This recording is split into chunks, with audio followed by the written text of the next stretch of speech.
Click the links to join channel here or over at Subscribestar Odyssey or Rumble. So I want to take a look at this movie, Ant-Man and the Wasp, because it's having a little trouble in the box office, as are other Disney, and then DC movies are having issues also. It seems like they're having a whole string of movies that are either outright bombing or underperforming, or some like this or Shang-Chi are just probably barely going to break even. That's not why Hollywood gets into movies. And then you're looking at like, well, why don't you make movies that make money, or give the audience what they want? And they look at you, like that's just a haram concept. Oh, you just must be a bigoted istophobe, because they know what you're saying when you say, why don't you give the audience what they want? Fundamentally, they hate the audience. They're not in Hollywood to make money, which I know when people hear that on the left and the right, they hear that and they just don't like it. Causes their brain to freeze up. They're ideologically driven. Money's a part of it, but it's not the primary motivation. Neither is art. Ideology is number one. The money is number two, and then everything else follows from that.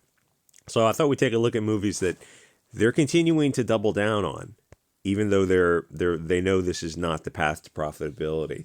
And I wanted to point out one weird subversive scene in the movie that was played for laughs, but was actually pretty evil, and more evil because we just accepted it without stopping to wonder about the propaganda that they're pushing. Or I'll say it slipped past me because I wasn't watching with as critical an eye as I should have been. It took someone else to point it out to me.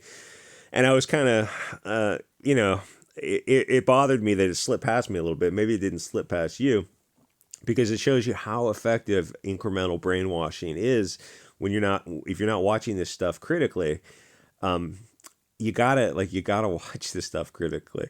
So what happened was there's a scene with Michelle Pfeiffer, and it was like a 2-minute scene. Michelle Pfeiffer and Michael Douglas and the Wasp character, who was doing earmuffs, where they were talking about cheating on each other, and it was a minor scene played for laughs, and they were talking about it, and I guess it was too gross for the daughter, and she was not awkward, uncomfortable moment for her. The thing is, we just accepted this level of degeneracy because it's current year, my guy. Yikes! Touch grass. Go touch a woman, because like everything to the left wing is validated by somebody else's perception of you or something, or how many fingers you can stick in the opposite sex. What if they took the high honorable role, and instead of like playing this for laughs, like, oh, I had needs and I just rutted like an animal, went in a completely different direction with it, like you would have a few decades ago, where they accepted that they were honorable people and they had a commitment to each other and they were bound up to each other. It's like, is it realistic? It doesn't matter. It's a fictional movie. These are aspirational, inspirational characters. They're idealized versions, like Greek statues of characters. It's a fictional universe, but you brought them down to the most base, crude, rutting animal level. And maybe it's realistic. It doesn't matter. It's like you don't watch movies to see these kind of stories, but this is what we're getting. And it's like, well, as a consequence, the movie needs to make $500 million roughly to break even. And it's probably just going to do that, but it'll be up there with Shang-Chi and movies that are like, well, they're neutral, in terms of profits. Like, well, why'd you bother making the movies? Why don't you just give people, okay, Nazi, give people what they want. That's exactly what the Hugo Boss people said. Yeah, they were making superhero movies. That's a totally fair assessment. So the thing is, heroic characters have to have honor. They can't just rut like animals in heat. But she said in that line that she had needs and she needed to get some male attention.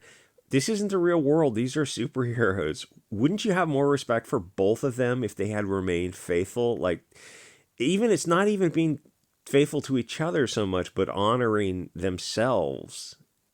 And honoring, like having a little bit of self-restraint and being able to delay gratification because you have that internal core. And it's like, this is fiction, but that's like, these are fictional heroic characters. These are some of the ancient concepts of heroism. Otherwise, they're not heroes. They're just ordinary people who get in the mood and find someone to just mate with. The character should be above needing validation by somebody else, is what I'm trying to say. Which is like, that's a really hardcore left-wing thing right now. It's like everything to the left wing is validation by women for some reason. Or even just the idea that they're even talking about sex in a superhero movie. Everything feels crude and shallow. The sexual bond with somebody isn't special if they just act like animals in heat.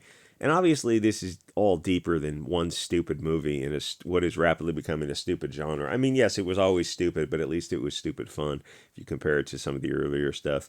It's Hollywood that should be the focus, but it feels like it's an elephant in the room. Hollywood has some glamour magic on it that prevents people from seeing its true form. I mean, that's the magic of movies, that glamour they can cast on people. Terry Pratchett had a cool book about, in the Terry Pratchett universe, about the equivalent of what Hollywood is doing to people. I mean, not enough people are looking at Hollywood over the decades to change and how filthy and degenerate it has become and how the messaging has changed.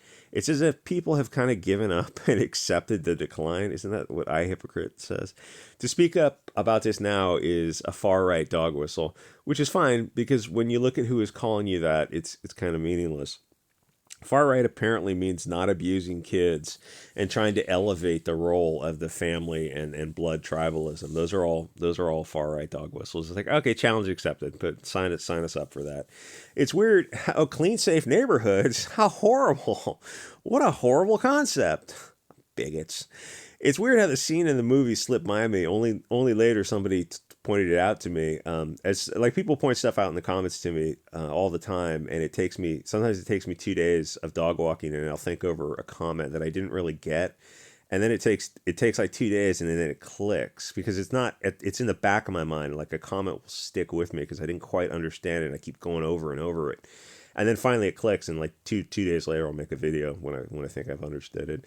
The thing is, I'm trying to start thinking about like how far we've come that we don't care if the heroes actually act honorable. She got horny and decided that an orgasm was more important than fidelity, and it shocked me later that I just accepted her line. She said, I had needs. Translation, I got wet and I was hurting for a squirtin' in the quantum realm. It makes her sound like nothing better than an animal in heat. And Hollywood has incrementally brainwashed us into accepting that being nothing more than a slave to your emotions is how heroes behave. I have needs, I got horny, so I banged someone. Think of how far the worldview has changed in Hollywood from maybe the films in the 40s and 50s, how we tried to elevate ladies and gentlemen at least a little bit, to really use that term, those words, ladies and gentlemen, to try to use Hollywood to show an idealized version of humanity. It wasn't crazy, but it was just, I mean, it wasn't the levels of propaganda. It was just a little bit of an elevation of leave it to Beaver idealized version of the world. And then you saw what happened, the subversion with stuff like Bewitched and I Dream of Genies, where they started to tear the patriarchy down. Where in their minds, like patriarchy has a negative term, and when you look at it, you're like, oh, that kind of seems like it's responsible for this level of civilization you enjoy today because it all came from mostly white men. The patriarchy, the tribalism, like that's all the stuff you have that's slowly being washed away. Was all because of that, because somebody convinced you that it's time to tear it down. Where now it's the opposite. They're focusing down towards the underworld, the base, crude parts of humanity, and we just accept it because it's generational brainwashing. Characters, heroic ones, need to have a touch of stoicism and a bit of the um, aesthetic. No, I'm trying to pronounce this word. I spelled correctly, but I can't pronounce it. Willing to live a little bit more frugal, difficult life in hopes of ascending to the ideal. And you got to have a heart of gold and all that kind of stuff. If they're not heroic, then why are people invested in their stories? The characters being slaves to their genitals is not what a hero is. A hero first has to be a master to themselves, not a slave to emotions. Hollywood has slowly subverted heroism to something that is unrecognizable. Hollywood's not magic like it used to be about, I'll say, pre-1960s, but it still has influence. And the image that Hollywood puts out is sick and twisted because, as I say many times, they're demons wearing these human flesh suits, or Bolsheviks, whatever, same thing. They're basically parasites that poison their host to death, as you're seeing in the West now. Hollywood got on this vibe about subverting expectations and being subversive, which only works when society is healthy and ascending to greatness. But now society is degenerate and wallowing in filth. Hollywood is playing their part in dragging the West down and dumbing it down, in promoting filth and elevating weak-willed characters.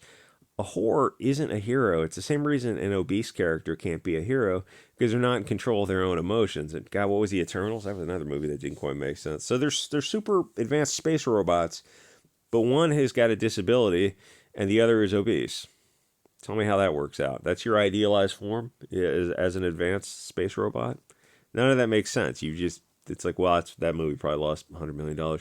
A hero has to be bound to a higher calling, his god or his ancestors, but it's an ascendant movement. You're always focusing upward. The hero's journey, the arc of redemption, but Hollywood can't tell those classic stories because Hollywood wants weak, lost, rootless people who give in to every temptation. Just do it. If it feels good, do it. The idea of gods and ancestor reverence or tribalism and nationalism is terrifying to Hollywood. They're globalists. They're trying to destroy the West. Almost everything they do is to push anti-nationalist, anti-tribal propaganda. Their goal is to destroy the West, and if you look around, you can see that they're doing it very successfully. I mean, if you look at analyze the story structure, the narrative, the syntax, the word choice of a movie like this made nowadays, just a pop culture popcorn movie, compared to 60, 70 years ago. The complexity of the sentence structure, they say like writing now has been dumbed down to, like an 8th grade level. And you look at movies now and compare them, juxtapose them to movies from 60 years ago, and it will shock you to see how dumb movies have become, the short attention span theater.